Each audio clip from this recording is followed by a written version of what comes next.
Jail को पूरी तरह निगरानी में रखा जाएगा। जेल में मोबाइल कैसे जाता है इसकी पूरी समीक्षा की जाएगी। जेल में खाना किसी भी कीमत पर डॉक्टर का जब तक सहमति नहीं प्राप्त हो, जेल में पर्याप्त खाना बिहार सरकार देती है और इसके बावजूद यदि जा रहे हैं तो संबंधित पदाधिकारी के खिलाफ कार्रवाई किया जाएगा। देखिए, स्पष्ट तौर पर मैंने कहा कि माफिया को आइडेंटिफाई करने का काम सरकार करेगी और जिन लोगों को भी माफिया आइडेंटिफाई हो, वैसे लगभग 400 लोगों को आइडेंटिफाई किया है।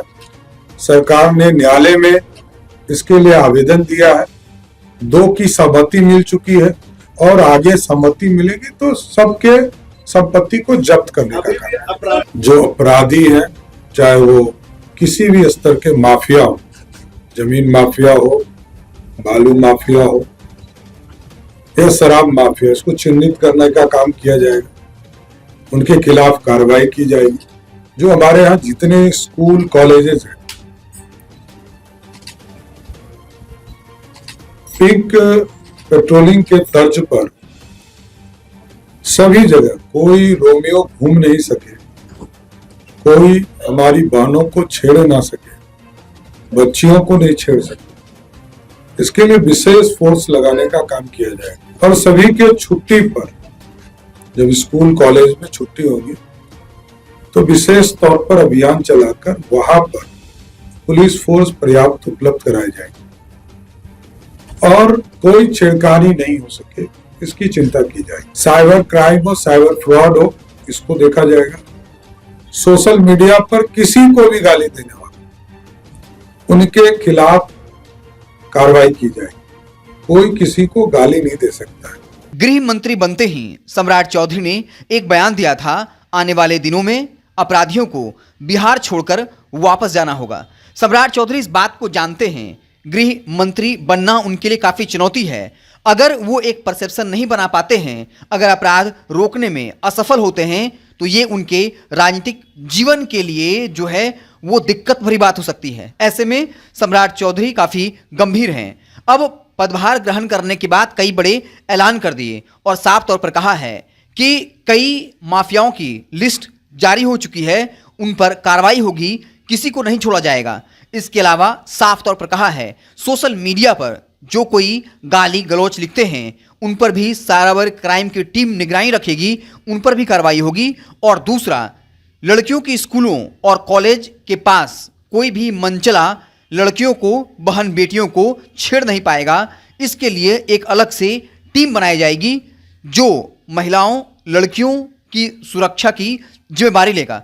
सम्राट चौधरी ने क्या कुछ बड़े ऐलान किए हैं, हम आपको पूरे वीडियो के साथ छोड़े जाते हैं। शुरू करें जी। नमस्कार।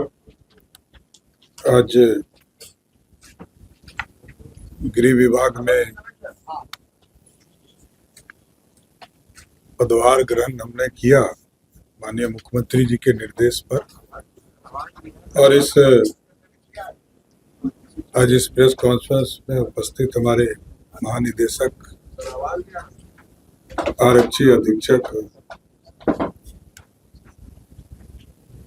विनय हो और सभी मीडिया के साथीगण, आज कई चीजों पर हम लोगों ने फोकस किया और जो माननीय मुख्यमंत्री नीतीश कुमार जी ने बिहार में सुशासन की स्थापना की है और लगातार सुशासन को बढ़ाने का काम किया है, उस कार्य को और आगे बढ़ाने के लिए कई चीजों का निर्देश हम लोगों ने दिया है। चाहे वो लॉ एंड ऑर्डर को और बेहतरीन करने की व्यवस्था करनी हो, जो अपराधी हैं, चाहे वो किसी भी स्तर के माफिया हो, जमीन माफिया हो, बालू माफिया हो या शराब माफिया, इसको चिन्हित करने का काम किया जाएगा। उनके खिलाफ कार्रवाई की जाएगी। साथ ही साथ जो हमारे यहाँ जितने स्कूल कॉलेजेस हैं, पिंक पेट्रोलिंग के तर्ज पर सभी जगह कोई रोमियो घूम नहीं सके, कोई हमारी बहनों को छेड़ ना सके, बच्चियों को नहीं छेड़ सके। इसके लिए विशेष फोर्स लगाने का काम किया जाएगा। और सभी के छुट्टी पर, जब स्कूल कॉलेज में छुट्टी होगी तो विशेष तौर पर अभियान चलाकर वहां पर पुलिस फोर्स पर्याप्त उपलब्ध कराई जाएगी और कोई छेड़खानी नहीं हो सके, इसकी चिंता की जाएगी। और कई चीजें हैं जो प्राथमिकता है बिहार पुलिस की, सुशासन, अपराधी के खिलाफ कार्रवाई करना, स्पीडी ट्रायल चलाना, ये सारे अभियान पुलिस के द्वारा किया जाएगा। साथ ही साथ जेल को पूरी तरह निगरानी में रखा जाएगा। जेल में मोबाइल कैसे जाता है, इसकी पूरी समीक्षा की जाएगी। जेल में खाना किसी भी कीमत पर डॉक्टर का जब तक सहमति नहीं प्राप्त हो, जेल में पर्याप्त खाना बिहार सरकार देती है और इसके बावजूद यदि जा रहे हैं तो संबंधित पदाधिकारी के खिलाफ कार्रवाई किया जाएगा।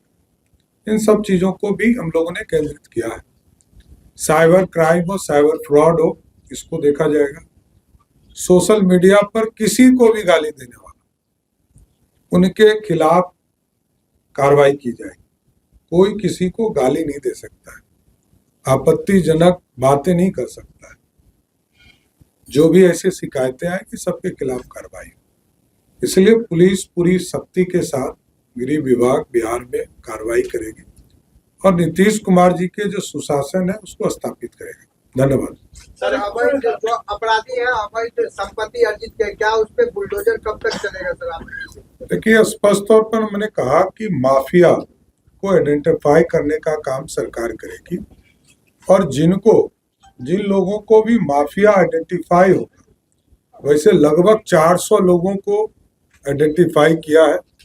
सरकार ने न्यायालय में इसके लिए आवेदन दिया है, 2 की सहमति मिल चुकी है और आगे सहमति मिलेगी तो सबके संपत्ति को जब्त करने का काम।